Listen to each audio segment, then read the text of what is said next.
live.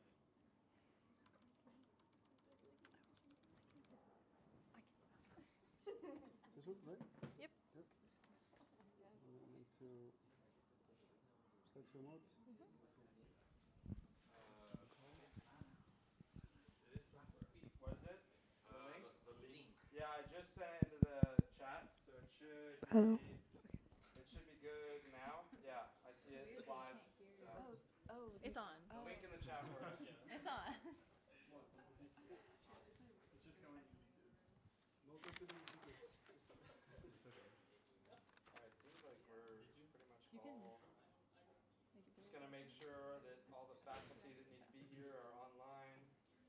And then we'll get started. So you guys can just stand there.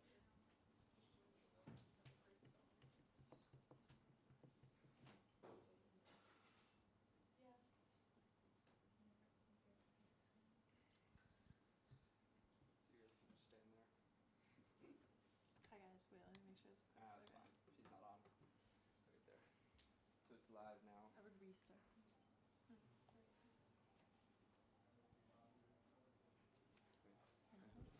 Oh yeah, you can open it up for us. Actually. What? Arne, can you open it up on that link I sent in WhatsApp? Just make sure. Is it streaming? Yeah. Okay. Well, I didn't check the link though, but just Yeah. Green's YouTube channel. Okay, so welcome guys. Thank you to all of the hard-working greenies that are here in Iceland that have been here for the last 8 days studying sustainability and clean energy innovation and challenges. Over the last 8 days, these students have been learning hands-on through experiential education at industrial site visits, classes through Reykjavik University, and experiences in nature and the environment here that have helped to kind of confirm and develop their understandings of some of the important sustainability and clean energy challenges that we all face. So today, we're welcoming you both online and in person for the weekly capstone presentation.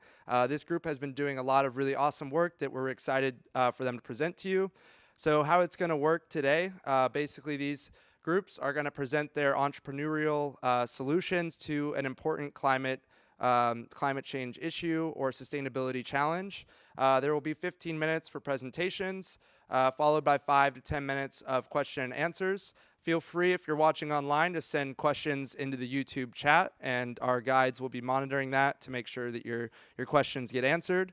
And then as well, anybody in the audience, please, we are encouraging you to ask questions of your peers, your classmates, and they will do the same for you.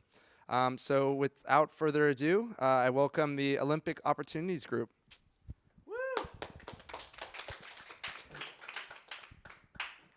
Hello, we are Group 1, and our company's name is Olympic Opportunities. My name is Jada Cook-Wallace, and I'm studying environmental engineering at San Diego State University.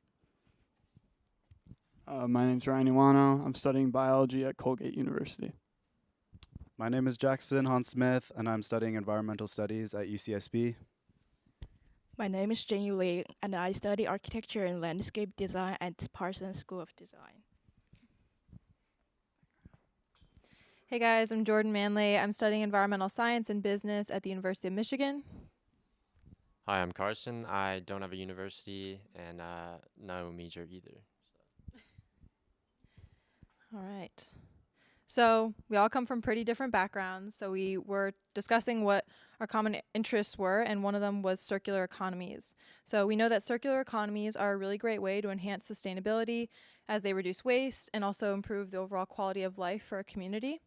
And with the recent Tokyo 2020 Olympics and the Beijing Olympics, we wanted to incorporate the Olympics in circular economies because they are a big consumer of energy and materials. So we thought this was a great opportunity to incorporate circular economies.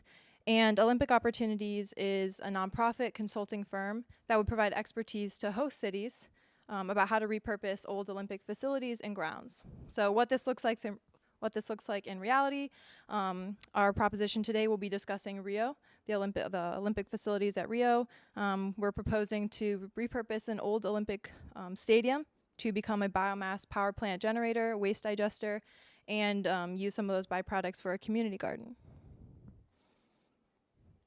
So while the Olympics and the International Olympic Committee have a global influence, our focus today will be at a city level, since every host city has different facilities, different climates, and different sustainability problems and needs.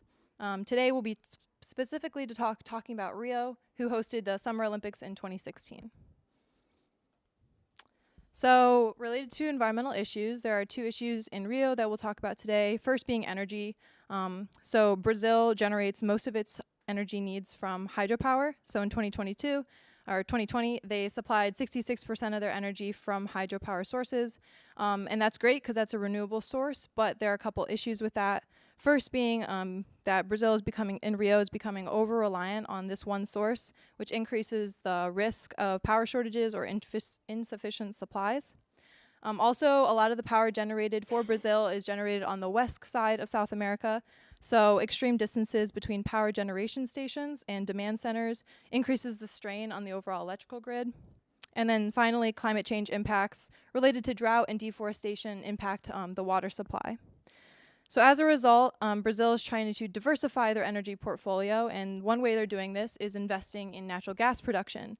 But natural gas is a fossil fuel, and so many of these reserves are actually located near Rio, which will impact the communities there. The second environmental issue in Rio is waste management. So currently, Rio's population sits around 13.6 million people, but it's still growing. And with this growing urban density paired with inadequate waste management infrastructure, that leads to contaminated communities, which also leads to water pollution. So every single day, 90 tons of trash will float downstream and litter the Guanabara Bay daily. And again, combined with the energy and the waste management, the standard of living in some of these communities near Rio is deteriorating.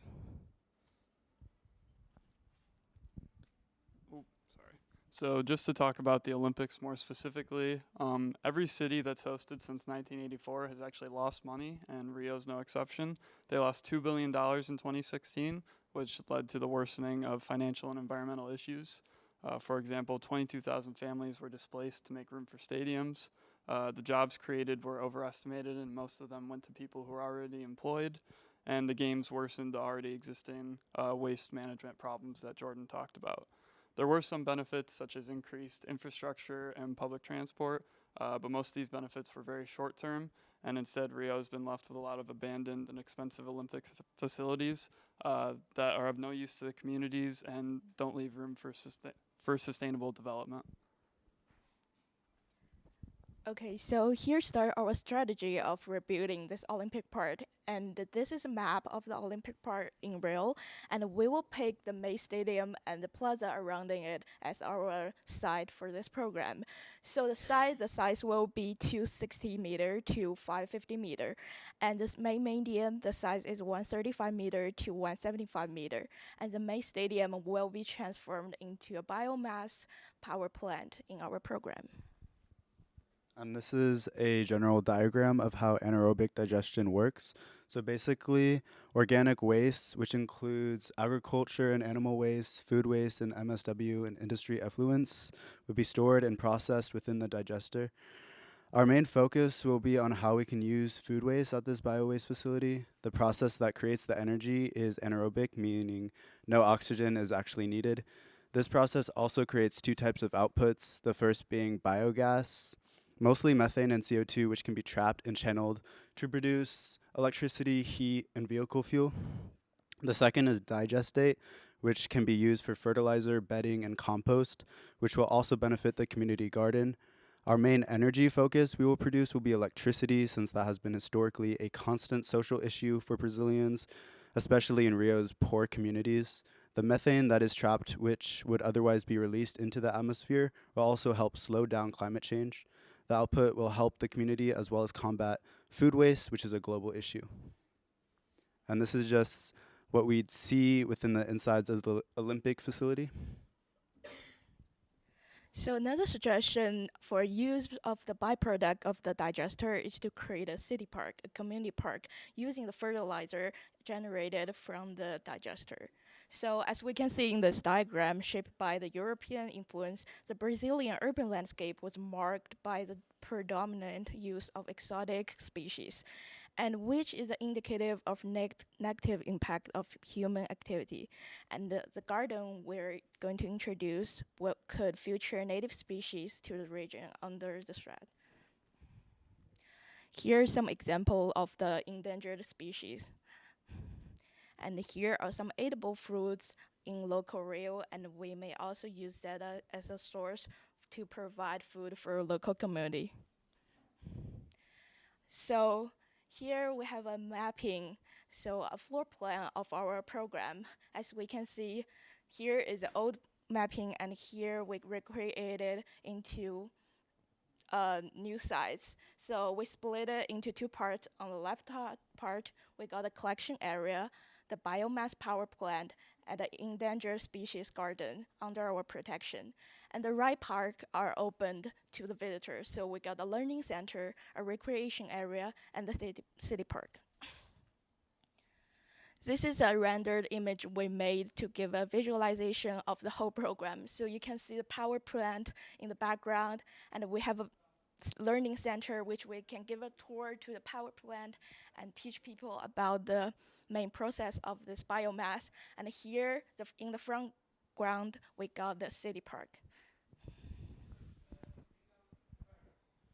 So here we have a compiled list of pros and cons for a project proposal. Starting off with pros, this project is set up to create many reliable and long-term job opportunities with fair wages.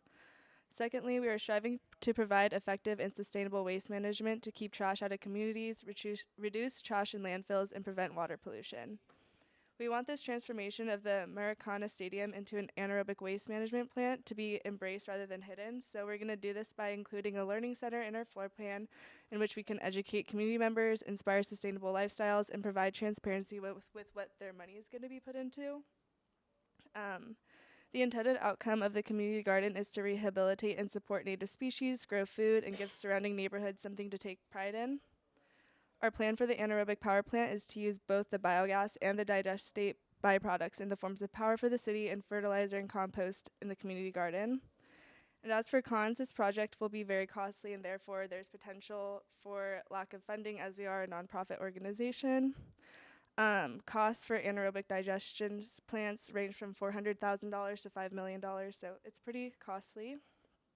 Also, for this proposal to be successful, we will need to coordinate with and get support from the government in the countries that we are working with.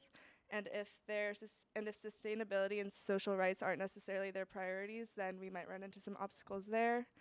And the potential of the waste management plant to have a bad smell may be an issue when we're creating a garden and a recreational area so close to the plant. And now we're going to be going over our business model. So I'm going to start with key partners. First is going to be the host city in which we're working with, which in this case is Rio. The IOC is next. And we could potentially work with the Rio de Janeiro Low Carbon City Development Program, who strive to help the city plan and monitor low carbon investments and climate change mitigation actions. We also plan to coordinate with the Olympic athletes to create relationships with their sponsors and help spread the word through their promotion. And the catadores are individuals that make extremely low income from collecting trash from the streets of Rio.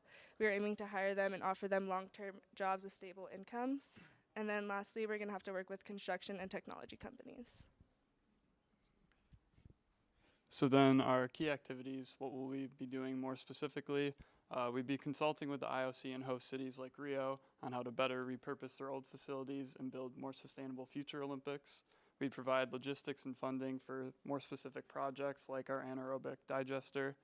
We'd work on networking, and we'd give technical expertise during the construction of these projects. And then for our key resources, one of our most important resources will be our donor network. Given that we are a nonprofit, our donors will enable us to operate as an organization. Contacts with the IOC will also be really important because they'll be able to connect us with host cities as well as help us have an influence over the future design of Olympic facilities and grounds. And then finally, a marketing platform will help us attract donors as well as engage a wider audience on the importance of sustainability and circular economies. So then our value propositions, what are we providing more specifically and how might we measure success? Overall, we're developing Olympic facilities based on the principles of circular economics, and we're trying to provide a sustainable framework for the future of the Olympics. Some ways we might measure our success are pounds of trash removed from landfills, amount of energy generated from biofuels, jobs created post-Olympics, and native species and fresh produce grown in the community garden. And our main customer for this project will be the city itself, as their investments in this project will help us help them long-term in costs and revenues of energy. The community members will obviously be directly influenced with the energy produced through the anaerobic digestion plant, and the community garden will also provide benefits. The donors will also be vital for this project to succeed, so we'll place great importance on our relationship with them as well. As for the main channels we'll be using to reach our customers, the first one will be an app called Cataqui, which is already in use throughout Brazil, that functions like Uber for the catadores, which Jada mentioned, where the catadores can post where they're located and the citizens can post about where their waste is. And then the catadores can accept the job and pick up and transport the trash. We're hoping to form a partnership with the app where the catadores can instead transport the waste to our collection site at the stadium, while they will receive better pay. And then our second one was having our own website that has information about our mission and goals, as well as information about any future projects and contact information for people looking to donate or help with our projects. And then our third one was to use the existing Olympic network of the IOC to spread the word of our organization and hopefully secure sponsors and ambassadors. So every part of a business model has financial considerations. So our primary costs will be mostly staff, as well as sponsors, so the Olympic athletes, as well as hiring contractors both for construction and technological needs, and then also creating marketing and educational materials. We'll be earning revenue and earning funding mostly from donors and other investors. So some example for donors would be the CF Assist Trust Fund or the Glasgow Financial Alliance Net Zero.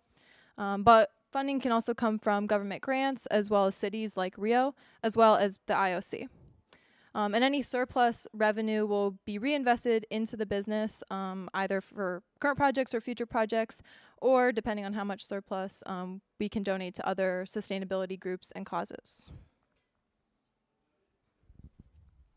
And then a quick run through of the sustainable development goals that we wanted to focus on through this project were number 1, no poverty. Number 7, affordable and clean energy. Number 8, decent work and economic growth. Number 9, industry, innovation, and infrastructure. And number 11, sustainable cities and communities. And then in summary, we have 3 main takeaways from this presentation. The first one being the over-reliance on hydropower, which is being supplemented by fossil fuels. The second one being the huge waste management problem in Rio. And finally, the abandoned Olympic stadiums. Combining these 3 issues, we came to our decision to create a way for Rio to diversify its electricity using anaerobic digesters that take in the waste and create electricity and other helpful byproducts, all while using the abandoned facilities that are already present in Rio.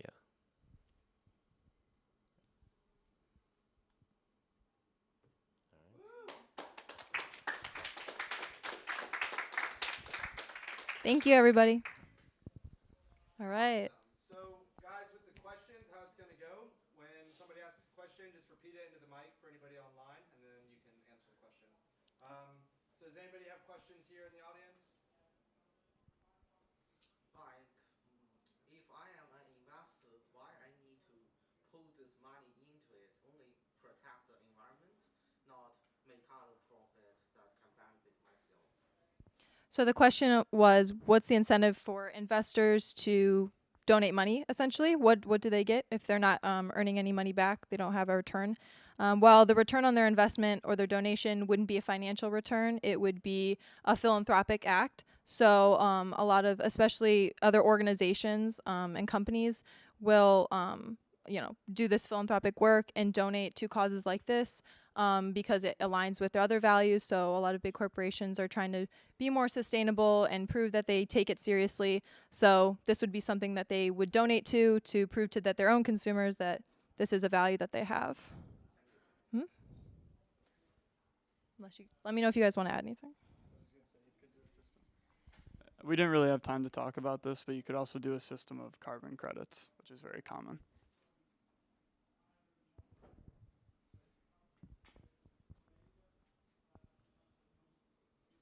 Yeah?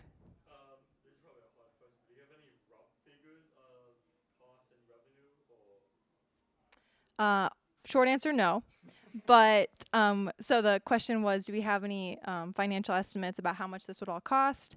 So yes, really no. But we did say that the digesters themselves range anywhere between $400,000 to $5 million.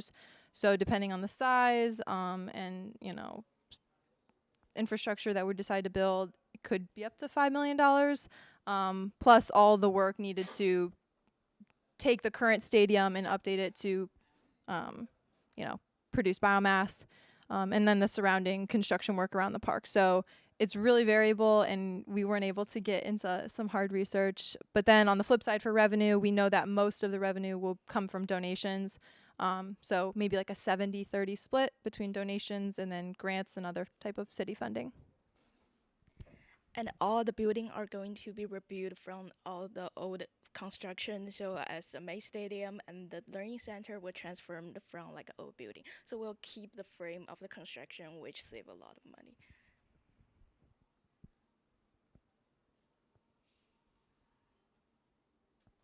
Questions online? Anybody else in the audience? I got one. Yes. Where will you be seeking donations? What is your market? How do you sell this? And to which people do you sell this to meet your market? It's a great question. So what's our market for donors? Who are we seeking donations from? You guys can add on to this. I would say my initial we don't have a hard answer for that. My initial reaction would be a lot of prior sponsors for the Olympics. So off the top of my head, I'm not really sure what the major ones are, like maybe Nike or a lot of the sports organizations that will donate to be sponsored in the Olympics. Because if this is a sustainable initiative directly related to the Olympics, they probably want to be involved if sustainability is one of their values. So that's where I would start first and then expand from there. That's what you guys were thinking too? Perfect. Maybe in addition, just endorsements from famous and beloved athletes. They could put their name on our project as a way of showing their morals and get our message out there. We didn't talk a lot about the IOC, but they're really important in this. They're kind of part of the problem because they only accept the really expensive and like grandiose bids for the Olympics. So that's why these cities run over budget. So if we connect with them and try to help them encourage more sustainability, then maybe even the cities themselves will put up more money because it's a better investment rather than creating these giant stadiums that go abandoned.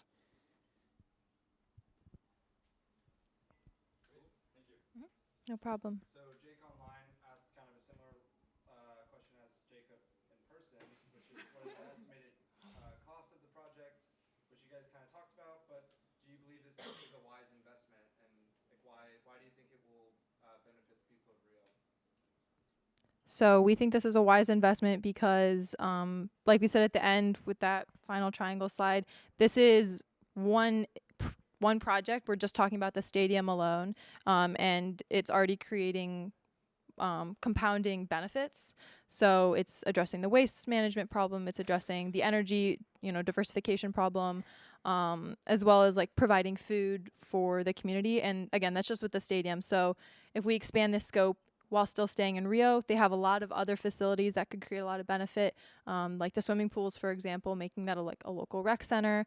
So if you just realize how many facilities there are and how much room there is to, provide additional housing or additional space or additional green space, I think it's just a really wise investment. And again, this is just Rio. There are lots of different Olympic facilities around the world that could benefit from this. And this is also a wise investment because by repurposing old facilities, we will hopefully influence facilities that have yet to be designed and built. So we don't have to do a lot of this backtracking work to begin with. We can sort of design for circularity in the first place. Great. Any last minute questions? Well, then one more round of applause. Great job, guys. Thank you, guys.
Hi guys, my name is Sasha. I'm Maya. I'm Lauren. I'm Julia. I'm Ella. And our topic is ocean energy systems. So this is a brief outline of our presentation. We're going to go over the why, how, what, and then talk about the impact that our project would have on different things like communities and the environment. And then at the end, we will have a business plan for summary. So the why. So rising sea levels are a major threat to coastal cities, and the communities within these cities are vulnerable to the lack of resources and the location that they are in currently. The ocean is an abundant, untapped renewable energy source. This power is called marine energy, and it is both very dependable and widely available. Ocean energy can be used to provide more affordable electricity while offsetting carbon emissions. For the what, we'll be focusing on the three main types of ocean power, which are tidal, wave, and ocean thermal energy. So for the first one, which is tidal stream energy, it involves the implementation of turbines to harness lateral flow of currents. They operate similarly to wind turbines, except for the fact that they are underwater, and therefore actually more efficient since water is denser than air. They're also not as visible and loud. This is the most predictable form of energy, since tides are able to be predicted even hundreds of years in advance, making this kind of energy steady and reliable. They can be fixed to the sea floor or float closer to the surface, and have two main turbine designs. The first being the horizontal axis design, which usually has higher performance, but does require a high tidal range. And you can see the upper photo.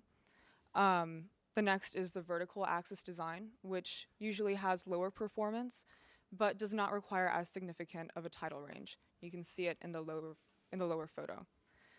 The LCOE stands for Levelized Cost of Energy, which measures the average cost of energy generation over its lifetime. The International Energy Agency's Ocean Energy Systems estimates that the LCOE of tidal stream energy is between $140 to $280 per megawatt hour. This is very high because this form of energy is still in development. So the next type of energy that we were looking into is wave energy, which is harnessing the energy contained in ocean waves that depends on characteristics like the speed, height, and frequency of ocean waves. So the way that this form of energy works is usually pretty far offshore. A wave energy converter is set up, which basically moves with the waves to drive a generator and produce electricity. And the technology that is used to capture the energy in the wave energy converter can vary. So for example, you could use a point absorber technology, which uses a buoy floating on the surface of the water that absorbs energy from wave movement. Or you could use like an oscillating wave surge converter, which has a converter mounted on the seabed near the shore in more shallow waters and uses an oscillating flap to harness the wave energy. This wave energy technology has an LCOE of $120 to $300 per megawatt hour and is also quite expensive because it's still in the early stages of development. And the reason as well for how big of a range that is because the technology is so early on that not much is known about how it will play out, but the idea is as the technology matures, that will come down. So ocean thermal energy, or OTEC, is a little bit different than the other types of energy converters. This is a land-based energy system. There are sea floating types being researched and developed, but the existing ones are all land-based. They have a 24/7 generation capacity, which means they generate electricity all day and night, every day of the year. And basically what it does is it uses the different temperatures between the warmer surface water and the thermocline lower deep sea water to generate electricity using the Rankine cycle. The Rankine cycle basically uses the warm surface water and it vaporizes a working fluid, which then turns a turbine located within the energy system. There's a picture here that's being used in Hawaii. It is still research-based, but it's still a very viable source of energy. A huge bonus with this system in particular is that it also has the ability to use desalination to create fresh, potable drinking water, which is a really big plus.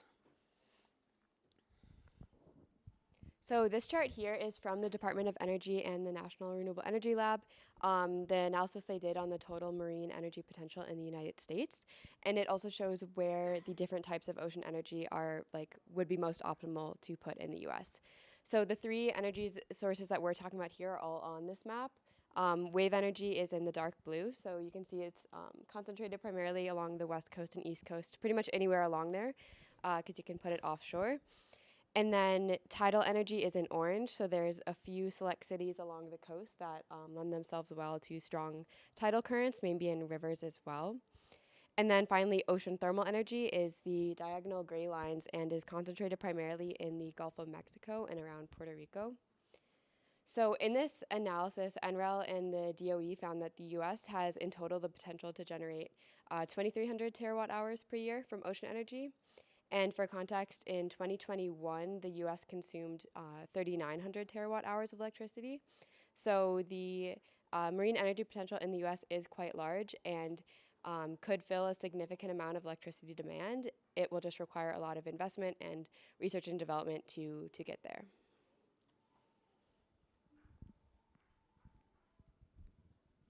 As for the sustainability complex, we would exist on a national level as we are operating as developers and operators. And then here to show how the national level filters down to specific cities, we wanted to give an example of what each energy type could look like implemented in a different city that would lend itself well to that type of ocean energy. So for the first one, we have ocean thermal energy, which could work well in New Orleans, where the Gulf Current is replenishing the warm surface water and bottom cold water to maintain the temperature differential we need. And this would benefit New Orleans and Louisiana because Louisiana currently has to import some electricity from other states, and most of the electricity they do generate comes from natural gas, so this could fill a gap for renewables. And there's also many low-income communities in New Orleans that have exceptionally high energy burden, which is defined as when people have to pay more than 6% of their income on energy bills. Tidal energy could work well in New York City, where there's actually a pilot project already going on in Manhattan to show the feasibility of tidal energy using the strong tidal current in the East River. And there, the energy that's currently being generated is fed right into the local grid in New York City. So if this project could be scaled up and there could be other similar projects in the area, this could help out New York as they have one of the most expensive residential energy rates in the country. And as well, there are 41% of low-income families in New York City are burdened by high energy costs. Finally, wave energy could work well in Los Angeles, where the Pacific coastline in general has many high energy waves. And as of last week, there's been a pilot wave energy plant that's en route from Europe, where there's more research into wave energy that's being shipped to LA to demonstrate that wave energy can be successful in the US as well. And this would be beneficial for LA, specifically for marginalized communities, because in LA, 27% of Black households and 20% of Hispanic households have high energy burden, whereas the overall city average is only 17% have high energy burden. So clearly, high energy rates are disproportionately impacting racialized communities. So there's a few sustainable development energy goals that could apply to this project. Number 9 is the first one, which is industry, innovation, and infrastructure. Ocean energy technology is an emerging form of energy harnessing with a lot of potential considering its wide range of benefits. Its implementation also requires the establishment of new infrastructure to house this up-and-coming industry in lesser explored environments, such as underwater buildings, since marine building is not so advanced yet. Number 13 is climate action. As we know, climate change is an increasingly large threat to the livelihood of the planet. So using the ocean as an energy source would help to decarbonize the energy system, therefore slowing down that process. Number 7 is affordable and clean energy systems. Since ocean energy is clean energy, it qualifies as number 7. but since it is so new and unfamiliar, it is still really relatively expensive. However, with further development and support, the costs could decrease as the technology matures. After all, there is zero limit to production since there's no limited supply of ocean current, so it does have potential to be very affordable. SDG number 14, life below water, is the one we believe would be negatively impacted. If you're going to develop anywhere, whether that be land or sea, you're going to have the environment be negatively impacted. Some may argue that it shouldn't be touched at all, but we believe that the trade-offs of this energy system outweigh the cons. There are also regulations that could be put in place to lessen the damage on the environment and try to support the marine life. And also with the turbines, they're much smaller than wind turbines actually, so they can be packed denser. So they actually affect a lesser area compared to original coastal wind turbines. Another one is 11, which is sustainable cities and communities. Obviously, ocean energy is clean energy, and clean energy is sustainable. So it provides a good alternative to fossil fuels, which are usually the main source for a lot of cities. And not only does the ocean provide energy, it can provide other services as well, circling back around to the OTEC with the drinking water, which is a really big benefit. And oceans can also be used to produce SWAC, which is seawater air conditioning, and it's a decarbonized form of air conditioning that can be used as an alternative. Now, continuing on to our business plan. There are a few key resources that need to be established for this project to work. First of all, there's some physical requirements that this project requires. So like coastal locations that meet the criteria for specific ocean energy technology, along with everything needed for operation and establishment. Intellectual resources can be used for informational purposes. This initiative will also open up job opportunities for construction and turbine maintenance workers, along with power plant operators. Financially, companies may be interested in participating in a private purchase agreement, where the company would sign a long-term agreement to purchase energy at a predetermined price. This project could also qualify for government loans under the Justice 40 initiative, which is a goal set by the US government that calls for 40% of the overall benefits of certain federal investments, such as climate change, clean energy and energy efficiency, and water infrastructure to go towards disadvantaged communities. Since we are recommending clean energy infrastructure with a focus on reducing energy burden for marginalized low-income communities, these projects would fall under the scope of this initiative. The potentially most important partner being BOEM, which is the Bureau of Ocean and Energy Management for grants, license, and general operations, as well as the Department of Energy.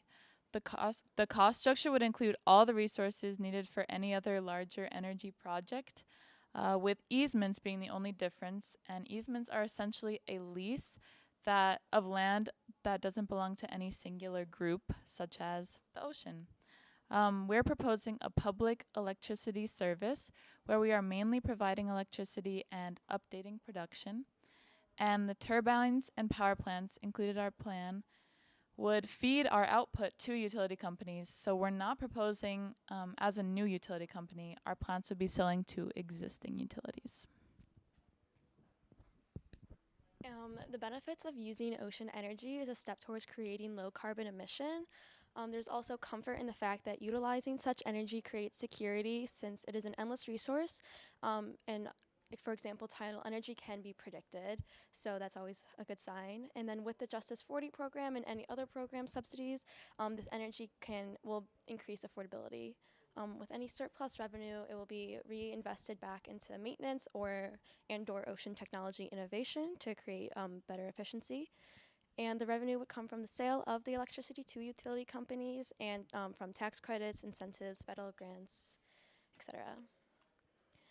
And then this quote really, we think, embodies the ethical and environmental considerations, not just with this project, but energy and sustainability in its entirety. Post-installation of ocean energy plants should continue extensive environmental monitoring of marine life and take into account the effect such infrastructure affects hunting and navigating. From an ethics standpoint, this project needs to emphasize an interconnectedness with nature, which is framed in Aristotle's virtue ethics, that foundationally provides environmentalism as flourishing rather than sacrificing. We believe that this project will be feasible in the future as the technology matures and advances, since it's still in the research and development phase. Thank you for watching our presentation. Yeah.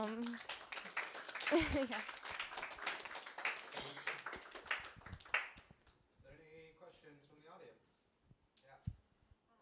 So I have a question regarding if you think it would be feasible in the long term, because ocean energy is such a new thing. There's so much research going into it. The IPCC gives us until about 2050 until like we're at a point of no return. Do you think this could be implemented in a like particular fashion where we could like immediately start capturing or using this energy? What do you mean immediately start versus long term? Within the next 5-10 years, there would be enough resources. Well, Oh, say I say the question. So the question is about like if this would be feasible in the short term versus long term, like what kind of is the time scale given the fact that climate change needs to be addressed within the next 30-ish years. And so I think like basically ocean energy needs to follow the same trajectory that solar and wind have followed in the past like couple decades. And so with a lot of investment and incentives, the people will be more incentivized to do the research necessary to get it scaled up at the rate that we need to actually make a difference in the power generation. But as of right now, everything that's existing is like small scale pilot projects that are showing it can work, but is not at like generating enough megawatt hours of energy to really like make a significant contribution to our energy grid. So I think like it could be feasible within like a decade probably if there's really significant investment, but the amount of development I guess that there is very proportional to the amount of investment. We were thinking that with more awareness and education about ocean energy in general, that could accelerate things too, because more companies or the government would be more inclined to invest in research for it. Sorry, another thing. And if for people with a conscience, the pilot projects have proved that there is no extreme effect on marine life, so it's just, blunt, the blades just harm them like a very little bit, like nothing too bad, and the noise hurts echolocation, but if you place it correctly with like populations of marine life that migrate or are in large schools, so like it doesn't affect them too badly, then you can definitely avoid like a lot of damage. The other thing is it is actually a perfect long-term solution considering the fact that there's no limit to it versus other sources of energy that eventually are going to run out. But, the ocean is always going to have tides, and even with climate change, it's just going to rise. It's not going to go anywhere. So, yeah, I think it's a pretty good long-term solution. My question is, in any of your research, did you come across like political obstacles that you would run into, whether it's with the easements of, trying to obtain an area of the ocean to build your plants or your turbines, or like, I don't know how the energy gets like from the ocean onto like land, but if there's any visual impact that local communities wouldn't want to see? I know I read about a couple of Repeat the question. Oh, yeah. The question was, were there any political barriers that we found in our research? I read about there being a couple environmental laws that would be an issue. Actually, a lot of environmental laws that would be an issue. So that could definitely affect it. But knowing the environmental lawmakers, I'm sure that they could be convinced to let this kind of go forward, since in the long term it would benefit the environment in a better way. And I saw like there are a few projects, I think it was California, but I can't remember which state, that were in development in like 2010-ish and then got scratched because like ultimately they didn't want that development in the ocean, because the ocean is like a valuable place for a lot of people, a lot of organisms, a lot of life. And I think it's in many ways similar to the wind turbine debate here in Iceland, of whether it's like at some point, like we will need that energy, and I think that there are ways to simultaneously turn the ocean, industrialize parts of the ocean to produce energy, but then also intentionally create sanctuaries for marine life and natural parks and all of that.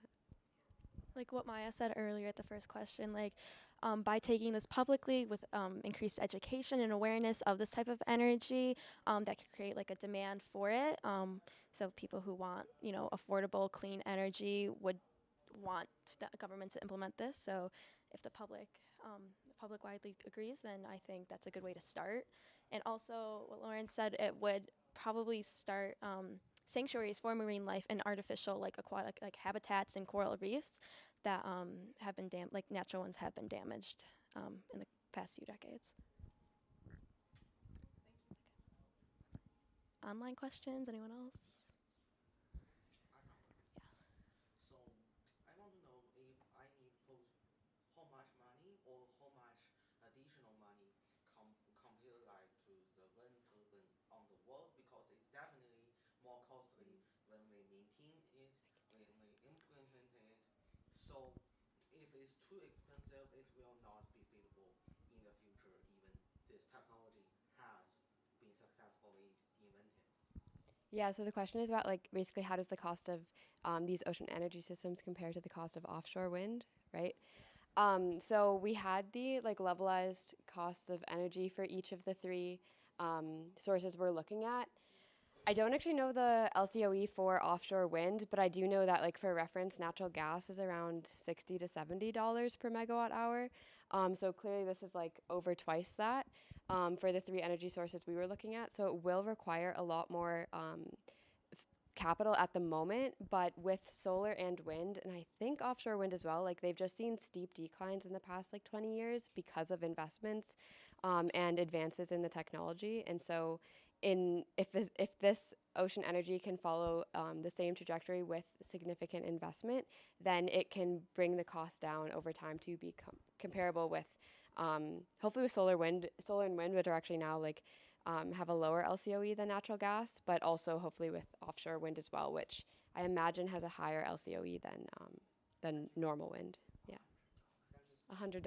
Okay, so it's not incredibly far off. My question is, how do you protect this infrastructure? Because it seems like this would be a very vast covering area, and in the middle of the ocean, which is very easily accessible. So like with the gas pipe that was hacked by Russians like a year or two ago, what would the security be like for this? So the question was, how do we protect the ocean infrastructure required for these systems? I mean, there's already like oil rigs and stuff like that out in the ocean. That would be something later on down the line to consider further than what we've researched. But honestly, I think that, are you talking about like international relations kind of stuff? I guess so, yeah. There's pretty big like it's not like they already come over and like come to the oil rigs and stuff like that. They don't have any security around oil rigs, but they're not going to touch them because they know the consequences of kind of messing with another country's, big energy systems and stuff like that. So that would definitely be something to consider like later down the line. But the political relations issues and kind of stuff like that would definitely be a big protector in that sector, I think. Anyone else? No. Do we have any online questions? The online question was about how long you think it would take to establish it, which you kind of already answered. Yeah. Does anybody else have questions? If not, I'll ask one. What do you guys think, or what have you found that is maybe like the largest obstacle right now to developing ocean energy at a wide scale in the U.S.? I would say, sorry, I keep doing that. He said, what do we think is the biggest obstacle that would prevent ocean energy from being developed? I would say probably funding and initiative. People want cheaper energy, and ocean energy would become cheaper if we invested in it, but no one wants to invest in it because it's not cheap right now. So it's kind of a cycle that would have to be, yes, it would have to be, the cycle would have to be broken. I also think like the political implications would also play a role in the timing and how this plays out. It's more like we have to do something now and invest in the future rather than try and find, immediate gratification with energy. Like, it takes time, it takes resources, but it's worth it. And, people just need to recognize that, you can't just get everything great at once. Like, it takes time, and it takes, a lot of like willpower and determination. Can I add something? I think also a big factor that's preventing like faster development of this are environmental concerns. But again, with more research and more funding, we could come up with different ways to work with that, maybe collaborating with different environmental protection agencies to find a better kind of intersection of implementing these while not harming the environment too much. Yeah, with what Maya said, like endangered species would also, I think, be like people would consider that too, but like maybe just placing in areas that don't have a huge endangered population, because I could see that definitely being an issue also in the future. Thanks. Any other questions? Last minute, quick. One last minute question, because you said there are projects that have started already. Is your idea to start from scratch? Are you thinking that you would cooperate with others to start with and go along your own way later, or to help fund and raise awareness for one or a few projects that have already started, or do you want to start your own? I might have missed that one. The question was about either coexisting with existing projects or starting from scratch and with our own. I think like within the U.S. with the pilot project in LA, I think it would be beneficial to start with that personally, and then going from there. And maybe like if the trajectory isn't like moving fast enough, probably start from scratch on our own just to like get that started, or just continue with partnering with other organizations. And I think a lot of the projects that are existing right now are more researchy scale projects. So if they can't be scaled up effectively, then it would be one, like identifying different cities that we wanted to put it in and putting in the projects there. But then if an existing project is scalable, then building from that. Thank you.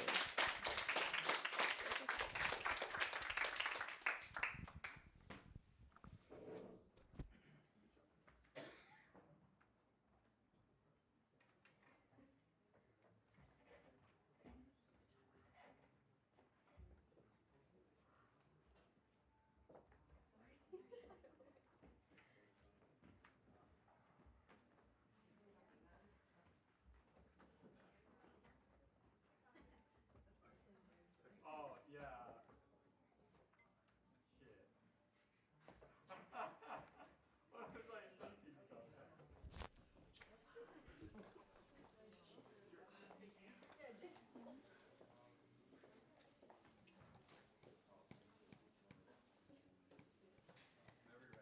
All right.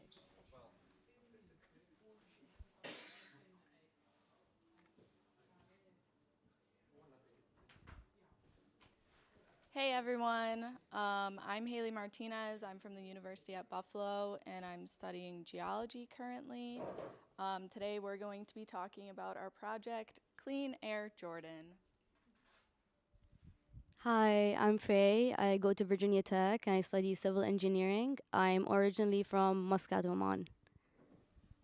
Hello, I'm Estelle, and I'm studying environmental science and policy with a minor in urban studies at the University of South Florida in Tampa. Hi, I'm Brianna, and I'm studying geology and GIS at West Virginia University. So the problem we're going to be talking about today is focused in Amman, Jordan. It has a very dense and rapidly increasing population. And on top of this, they heavily rely on old diesel cars and private-run taxis. There's no integrated public bus system or facilities. So the less affluent neighborhoods are left with no choice but to use fossil fuel-run transportation. Our solution is clean energy-based public transit in Jordan. So for our golden circle, our why is that we want to reduce carbon emissions and make sure that Jordan has a more sustainable, equitable, and efficient transportation system. And we are going to accomplish this by establishing affordable, eco-friendly rail and bus systems and enacting policies that would support that project. And all of this is going to culminate in a solarized public transport system based in Amman, Jordan. Okay, so here you can see the geographical location of Amman. This city's population has been greatly increasing from around 1.9 million in 1999 to just over 4 million today. It is also the largest city in the Levant region. This fast-paced growing city leads to a lot of overcrowding and traffic congestion.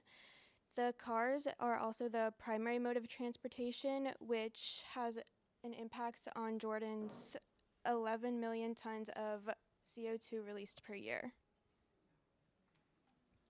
And the renewable energy source we will be focusing on is solar power. Solar power tends to reduce the overall cost of energy. It is very low maintenance. The technology in this industry is constantly advancing and growing, as well as the competition within this energy source is also increasing. Jordan gets over 310 days of sunshine a year, making it a very sunny country. And from this data, you can see the global horizontal irradiation of Jordan. This measures the total solar radiation of a surface, which is good for predicting solar panel output. And as you can see, the levels in Jordan are significantly high, making it a very good place for solar energy. So the current transportation systems that are in Amman are mostly the Hejaz Railway and Amman Bus. The Hejaz Railway was actually constructed in 1909, so it's a little bit over a century old. It got attacked a lot during the First World War, so there's actually only a very small portion of it that is open to the public and usable, and it's mostly tourists that use it.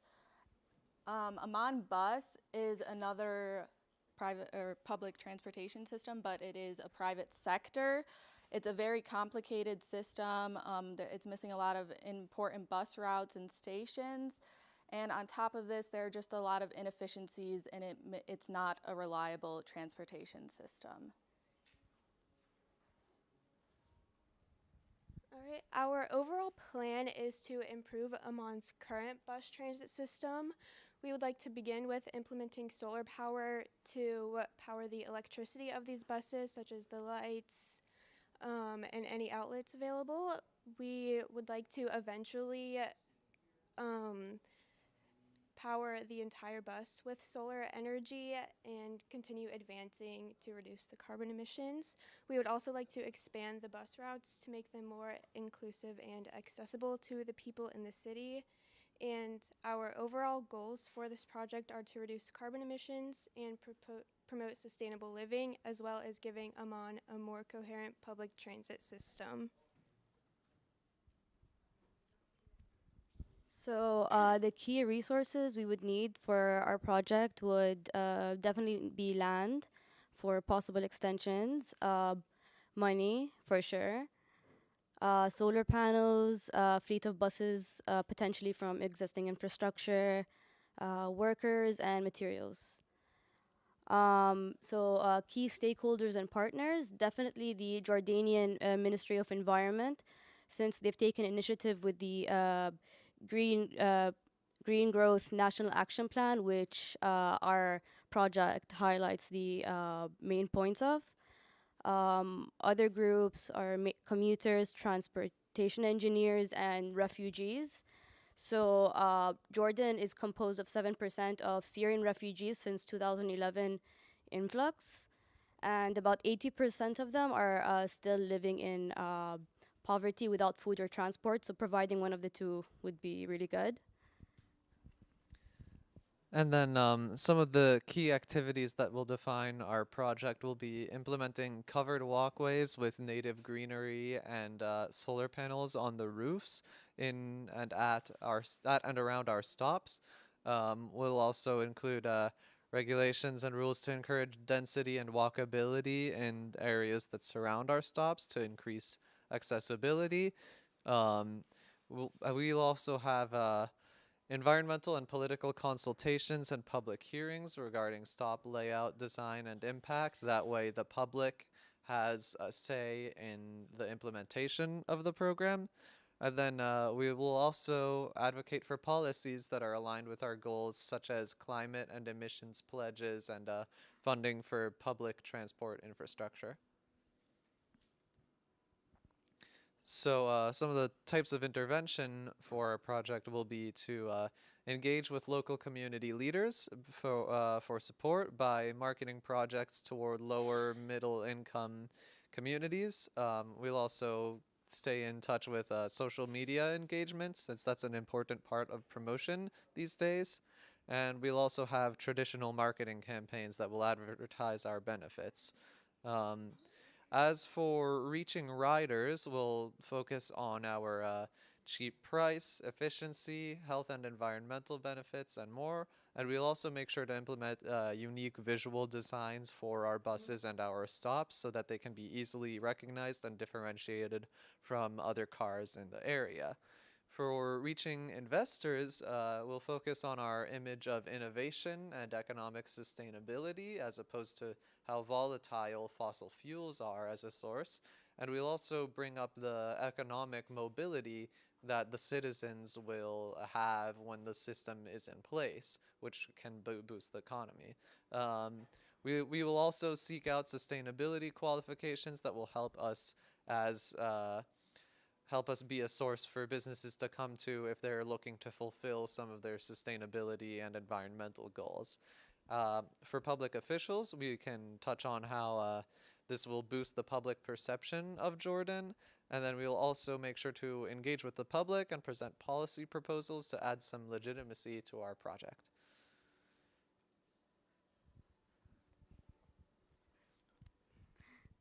Okay, so who benefits from our project? So the Jordanian public and refugees, and who will pay? Most likely, we're thinking the European Bank for Reconstruction and Development, because they have precedence in funding such projects in Amman in the first place, such as Amman Bus. The private investors, funding or subsidies from the government, since our values of social and environmental sustainability falls in line with their Green Growth National Action Plan. And the Green Climate Fund, because they also show precedence in funding such projects. So as for value, the value of the beneficiaries include solarized public transport for cleaner air and higher quality of life, increased mobility flow, and this could be a plus for the economy since it could also increase tourism flow. Also reducing carbon emissions, reduction of inefficiencies due to disorganized public transport. As for consumers, there is going to be probably an increase in women participation in the labor workforce, since 1/3 of public transport passengers are women, and they mostly opt out of work just because they can't get to where they need to be.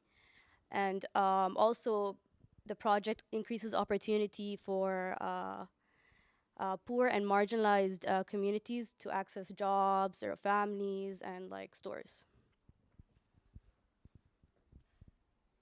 So for the cost, Amman actually already has a fleet of electric buses, but there's only 15 of them. And of the 151 buses that Amman has, 136 are diesel run, unfortunately. And the cost of these diesel run buses is about 12 million euros, while the cost of the 15 electric buses was around 3 million. So there is a sort of offset in that regard. And on top of this, we're integrating solar panels into bus stations, the roof, any sort of bus stop that we could.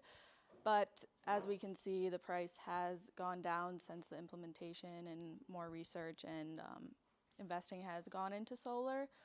But on top of this, we would also need to work on the infrastructure, maybe sort of get an entire new fleet of buses again, and make sure that they could be charged and run smoothly. Okay, in regards to revenue and surplus, our revenue will mostly be obtained through charging riders a small fee per ride, as well as giving them the chance to purchase a monthly or yearly bus pass. We will also strive for investment from interested companies and individuals, as well as giving people the opportunity to donate to our organization if interested. And our surplus income will be used for improvements in the luxury and comfort of these buses, such as added chargers, Wi-Fi, etc. And we will use it for system advances, which could be adding more bus routes, adding more buses.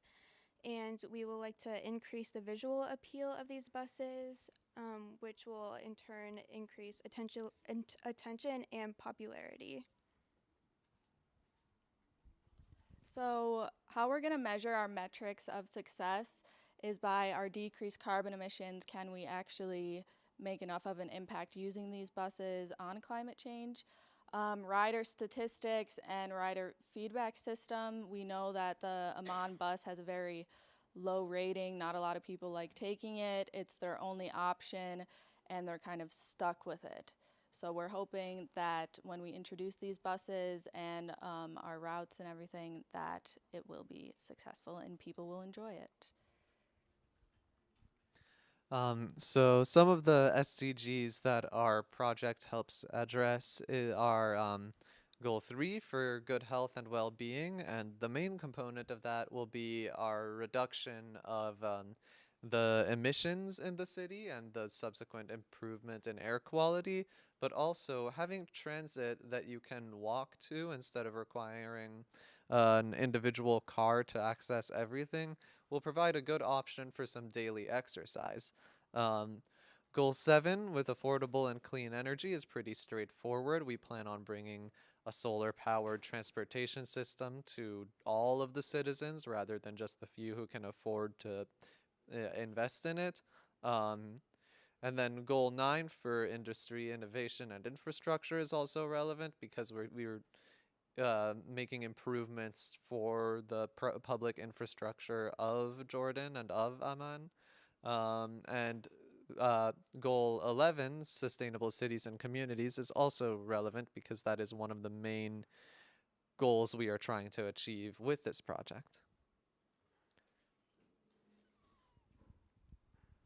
So for the sustainability complex, we are focusing on the city level. We're doing this in Amman, Jordan. We're doing it in a very dense city. These improvements are going to be made in a city. We could possibly extend into the state level like we showed you with the Hejaz Railway, but that would require more consulting, more work, and it's easier to start on a sort of smaller scale. So in conclusion, we already know that the government is working on these improvements. There have been loans given from the European Bank of Reconstruction and Development, but we feel they just need extra incentive to take a deep dive into purely solar-powered buses. It has been done in Adelaide, Australia. There is a 100% powered solar bus. It is limited, but in the terms of reducing carbon emissions, it is very much needed. And the systems already exist on a base level. Minor adjustments could vastly improve efficiency, accessibility, and the push for greener public transport. We do have some concerns with government corruption. We know that the Middle East is kind of a very centered in riches. So we know there might be some pushback with this, but overall we're hoping that we can sort of wedge our way in. And we also do understand that the investments from any outside companies or individuals are not a given. However, we are decently confident that this is something that the people and businesses of Jordan do want for their company, as it aligns with their current sustainability goals. Thank you.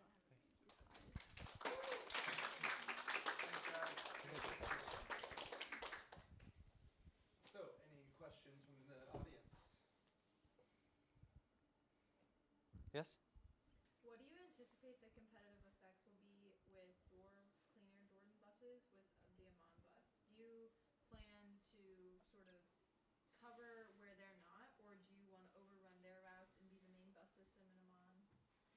Okay, so the question is, what are our concerns with competition between us and Amman Bus, and whether we want to just do something separately or to take over or cover their routes. Do you guys have? Do you guys have any suggestions for what we should do or what we could do? So we talked about maybe purchasing their entire infrastructure.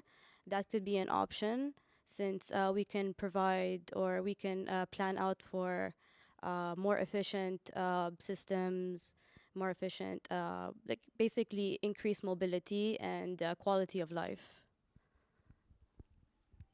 And also looking into possibly partnering with them or forming some type of alliance could also be an option because we do believe that it will increase like popularity of the bus system, so that could also be an option. Yep.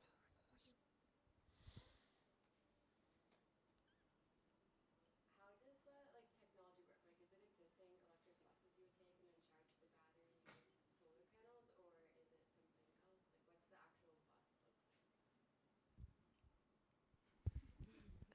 So the comparison that we're using is the first solar powered bus in Australia. They actually have solar panels on the roof of the bus and then they go into like charging stations, which is, it kind of takes a while to charge, but we're hoping that we could make it in like the most efficient way possible, putting them on the roof, maybe putting some at the charging stations so we can get that influx of power to use the buses. Hi, I'm not really know about Jordan because I want to know like how is a bus is a mainstream of transportation because in some areas people always take planes or alternative transportation. So I want to know, do you have any statistics about what the transportation percentage of each? So there isn't any solid statistics, but from what we saw is uh, that basically it's mostly run on taxis and private cars. So there's probably 4 different types of taxis, mostly diesel run. There is like actually, Amman Bus has a fleet of buses, but it's I think 136 diesel, and then about like maybe 15 that are electric.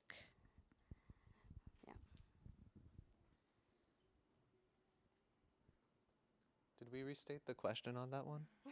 No, okay. So the question was about like if we knew maybe the percentage of which modes of transportation the people of Jordan typically used. So, yeah. That then come up in your research of like, not really protected, but bus-only lanes within Jordan or similar country around that would help with moving the buses along, because I'm assuming it's very car-centric, so the roads are always packed. Yes, so the question was about whether we, in our research, we found things about like bus-only lanes and other features that would improve the flow. And I think, at least from what I was writing for it, I considered, yeah, bus-only lanes and those types of regulations that I think I kind of would lump them in with, making things walkable and accessible with the buses. So having bus-only lanes would definitely improve that and improve the overall urban design of the area. So, yes.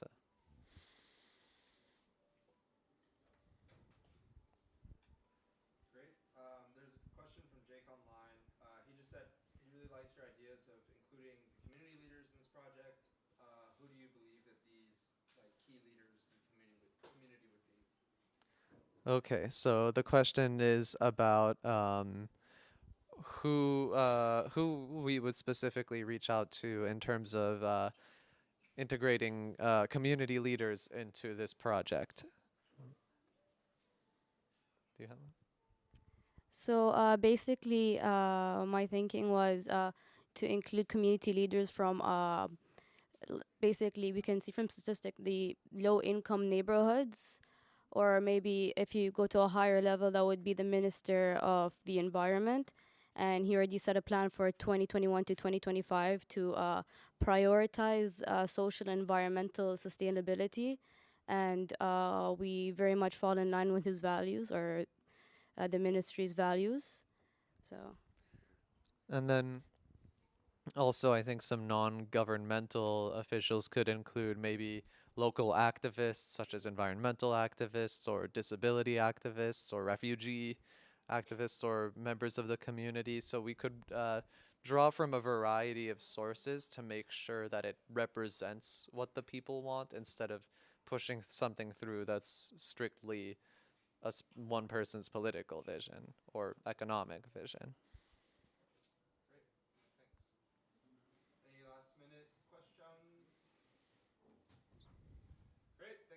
Thank you so much, everyone.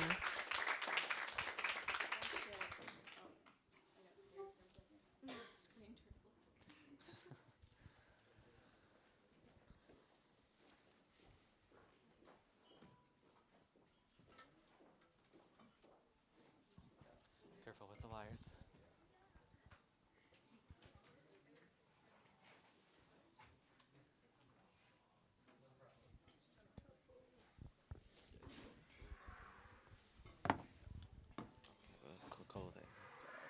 That's it. You gotta be very careful with wires. Okay. I would come to this side, step over them. Okay. Let's go. Oh my god. That's very careful. Tall people in the back. Yeah. Yeah, you will. Yeah. So that everyone can be seen. We can. You got a well done from Sayana.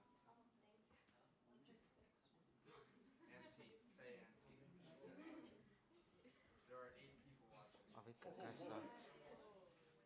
Whenever you're ready. Okay. Hi everyone. My name is Zhanchou Yang. I am Jacob Stafford. I'm Sam Elam. I'm Mike Amendola. I'm Jackie Kiska. And I'm Lucas Becker-Lipton.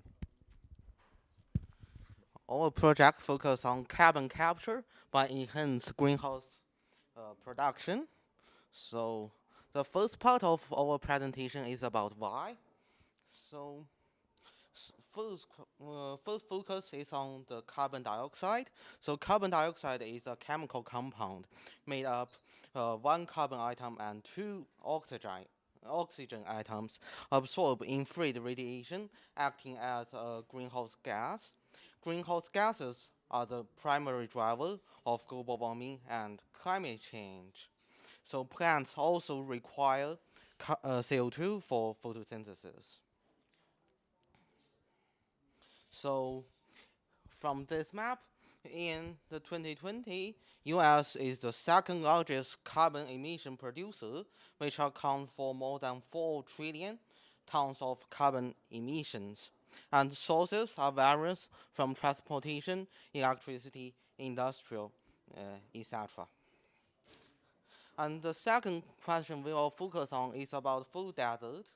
So a food desert is an area that has limited access to affordable and nutritious food. In 2017, the United States Department of Agriculture reported that 39.5 million people, or 12.5% of the total population in US, will live in a food desert. So all in all, our project will focus on solve the problems to react climate action goal and combat the harmful effects of climate change, and also mitigate the food insecurity problems in the project nearby neighborhood. So how exactly do we address these problems? So one of the big ways of addressing carbon dioxide in the atmosphere right now is carbon capture, and that's what we intend to implement. So our idea would be to look at the big carbon producers, so factories, industries, power plants, and essentially renovating them with large, expansive greenhouse environments. And what that would do is essentially allow a channel for the carbon dioxide that's captured out of these big producers, and that would be our method of storage for this carbon dioxide. And what that would essentially allow us to do is not only would we be finding a place for this carbon dioxide to be trapped, but we'd also be increasing the yields of our greenhouses. So growing food and produce and other types of environmentally pleasant things would increase in this high carbon environment.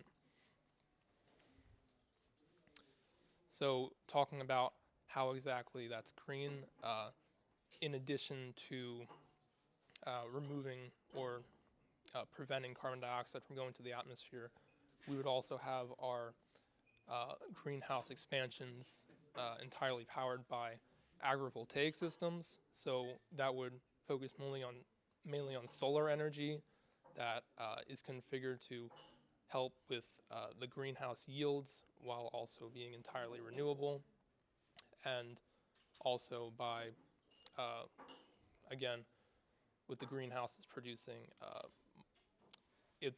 their self-contained nature would allow conservation of water, along with any sort of composting efforts would allow a minimization of the materials we need. And so how do we want to reach customers with our product? So what we would look to do is identify these big emitters, these power plants, these factories that have the land and the real estate, because lots of carbon emitters are built kind of isolated with lots of real estate that they're not necessarily using. And we'd find these businesses and propose our expansions and refine any details. Even though our idea is modular and being able to adapt to different types of factories and industries, there wouldn't have to be a level of cooperation between us so that we could effectively implement the solution. And as far as other beneficiaries, by having these yields, these increased yields from the greenhouses, we would also be providing an additional food supply for food deserts. And we mentioned that that was one of the things we'd be tackling. A lot of big factories, big industries are built in these isolated areas where there are food deserts that don't have the easiest access to food. So these greenhouses would address that problem. So now I'm going to turn it over to Lucas. So what exactly do we plan on doing? So just to start, our general site location, we decided to choose California due to the stronger legislation towards climate change, which would further incentivize corporations to work with us. And on top of that, there's also lots of food struggles across California due to natural disasters such as wildfires and drought. And like John Chow mentioned, we also have a lot of food deserts across the state. Some resources that we'll need right off the bat include experts in agrivoltaic, business, carbon capture, and greenhouses, as it is a very broad project, I guess. Other than that, we'll obviously need water, land, and capital. The land and capital shouldn't be too hard due to the massive lots used for power plants and factories. They often have extra land.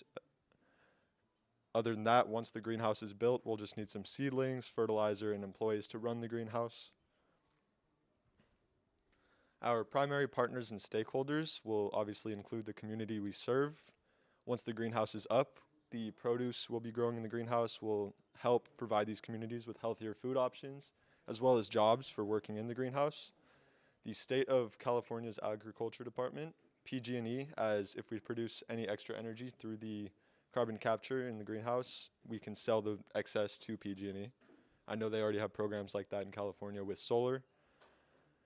Other than that, the power plants and factories we serve, due to California's strong legislation, these power plants and factories are held to very strict, pretty strict carbon emission standards put in place by the Clean Air Act more specifically, and any initial investors that believe in our idea.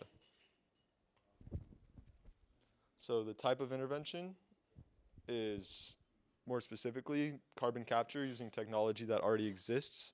We're basically going to capture the carbon directly from the large-scale emitters and route it directly into the greenhouses that would be constructed on site or nearby. After that carbon has been routed to the greenhouses, the CO2 would obviously be absorbed by the vegetation and the soil, which would also catalyze that process, further incentivizing the community support after produce would be efficiently grown, I guess. So what is this all going to cost us?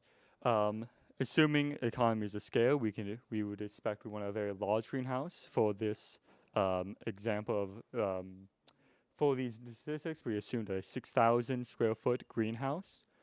So that would come out to be about $20 per square foot of the greenhouse, with about 3/4 of that going towards the normal operations of the greenhouse, the glass, the lighting, plumbing, and so on, and then about 3,000 for agrivoltaic, as you need a lot of panels, and those are very costly. So for a 6,000 square foot greenhouse, we'd expect about $120,000 for just per greenhouse. But once it is set up, the operating cost is quite efficient. You have about 2.5 per plant. This is including like employee payment and buying the seeds and fertilizer. And so with revenue, so to cover these costs, we can sell the plants at about a 50% gross margin, so about $5 per plant, but of course that would vary based off of the plant. And then since California has a cap and trade system, we can also be selling carbon credits for about $20 per ton of carbon. That would also help, and so we can estimate that we can have roughly 300 tons of carbon dioxide sucked out through the greenhouses per year.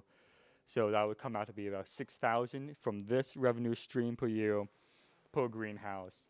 And also the production of the solar agrivoltaic would be another about 5,000 per year.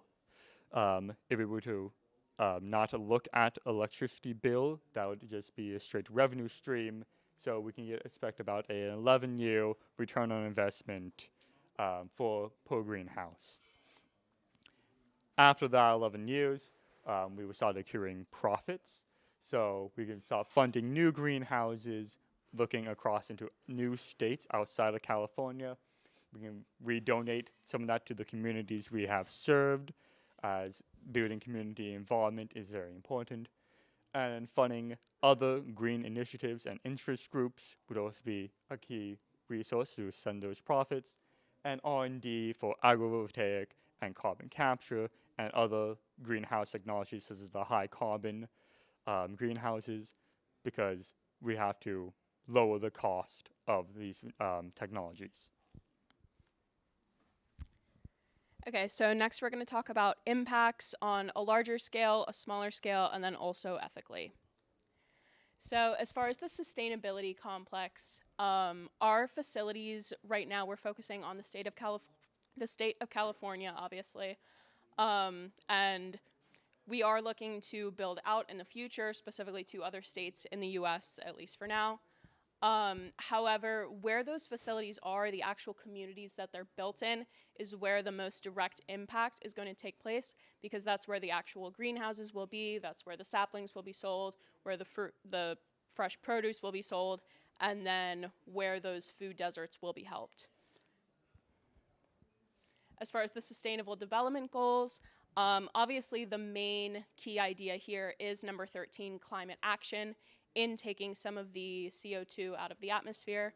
And again, the more facilities we have, the more CO2 is being taken out of the atmosphere. Renewable energy is also another focus, because even though the facilities will be near high emitters, the greenhouses themselves will be powered by renewable solar energy with agrivoltaic. No hunger, number 2, is another big one. Trying to work along with the climate action also to help prevent food deserts. In addition to number 15, life on land, helping to clean the air, and then also kind of enhance the quality of life in general in those communities. So our success can be pretty easily measured. Some companies have utilized similar technology before, but not exactly. They do more direct air capture as opposed to installing facilities along with high emitters. So then our success can be measured with the amount of carbon dioxide that we actually capture, because that can be measured, obviously. In addition to the amount of food that's produced, the amount of saplings we sell, the amount of impact on that local community, in addition to the amount of carbon credits that we can then sell back onto the grid to help offset fossil fuel emissions with extra solar energy and with the carbon that's captured.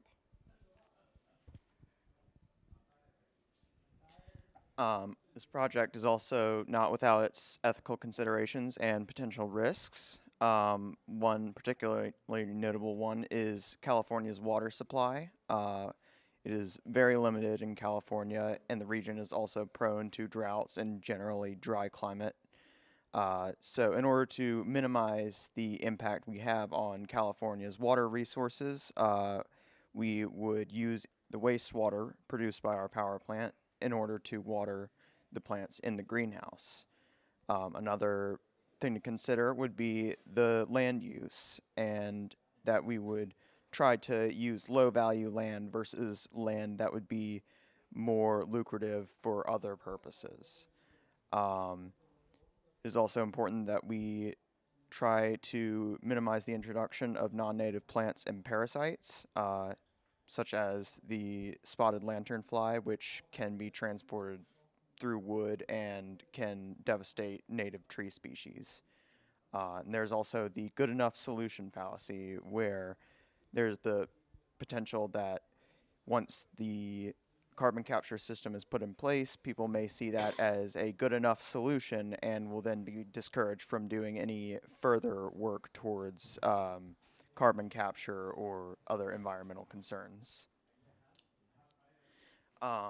We also took inspiration from a couple things on our trip, such as our visit to CarbFix, where they are also researching carbon capture technology, and Freedham, our tomato farm, which takes place in a closed system greenhouse where a lot of their waste goes back into the production of further tomato crops and other things.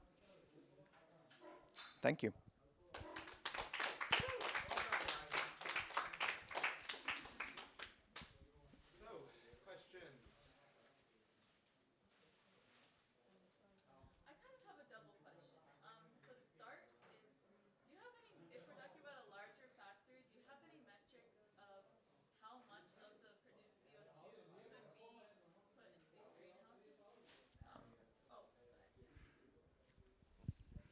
We're not trying to go for, the question was how much of the carbon dioxide from the factories and large-scale power plants could be put into the greenhouses.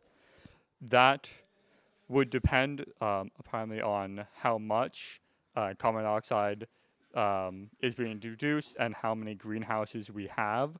As earlier stated, it would be about 300 tons per greenhouse per year. So if you wanted to get all of them, that would be a large amount of greenhouses, typically. We are going for more of being a part of the solution, not the full solution.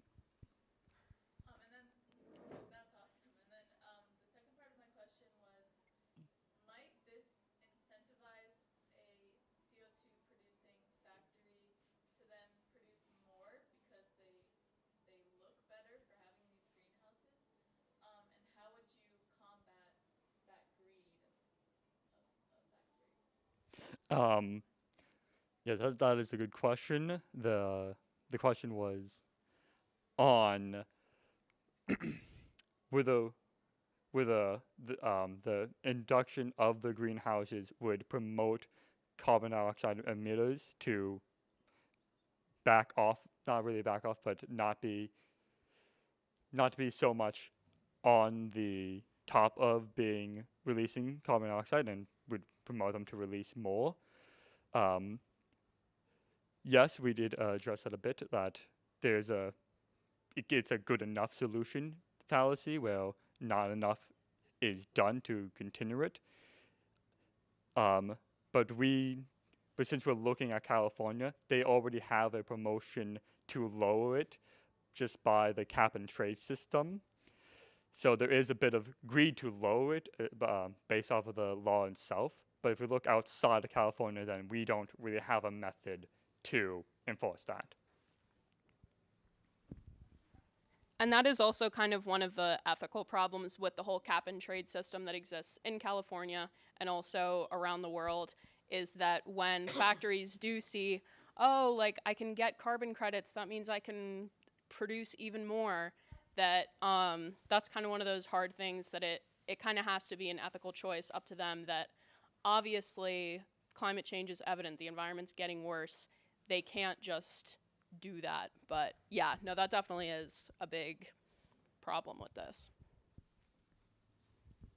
And just to add on, carbon capture as a whole has been criticized as being a band-aid solution because it promotes kind of maintaining the status quo and kind of fixing it, as opposed to just overhauling and eliminating carbon emissions at the source.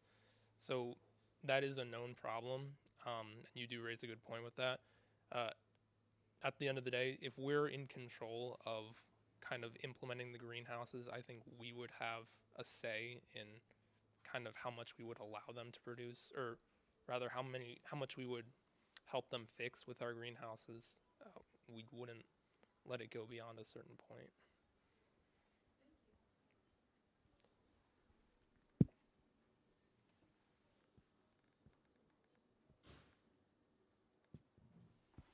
Any other questions? It's not really a question, it's just a comment.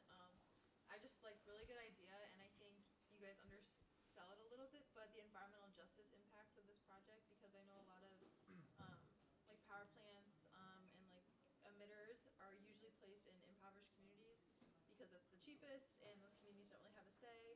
So I think what you're trying to do could really benefit those types of people. Good point.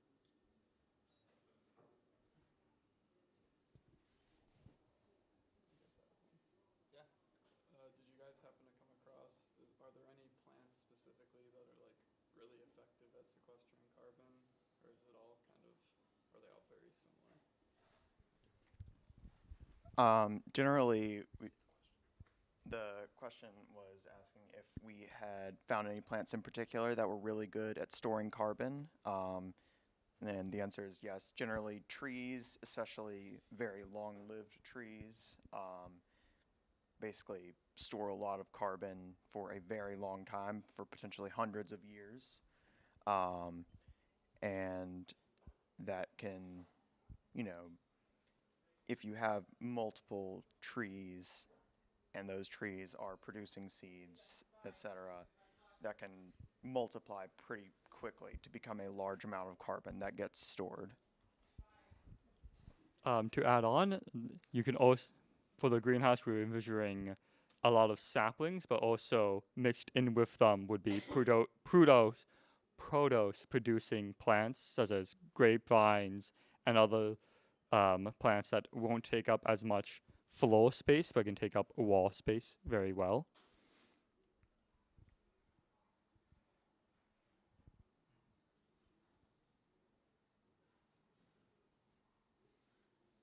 I have a question. Are you guys considering trying to like bring in other CO2 sources that wouldn't just be from the power plants if you scaled up to the point where you exceeded maybe the capacity of a power plant? Because I do imagine that in some instances, maybe the power plant is not producing that much, but you still want to get rid of the carbon, and then what happens once you move past that? Well, hopefully we would get partnerships with other plants so that instead of just scaling past the capacity of that plant, we could scale to other plants, which would be much better. But we can also do direct air capture of carbon. Yes.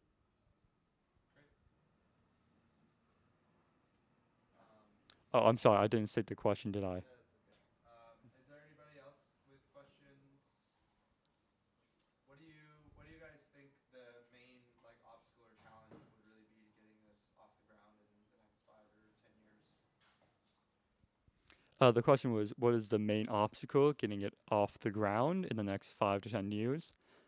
Large part would come down to funding, because each greenhouse would be costly and wouldn't take up that much carbon compared to the plants they would be facilitating with. And the other thing would be working with the plants. Why would they choose this over some other technique? Stuff like that, yes. And also with those large scale emitters, a lot of it is just, do they actually want to reduce their emissions or not? Are they willing to pay for it? Any other last minute questions? All right, round of applause. Well done, guys.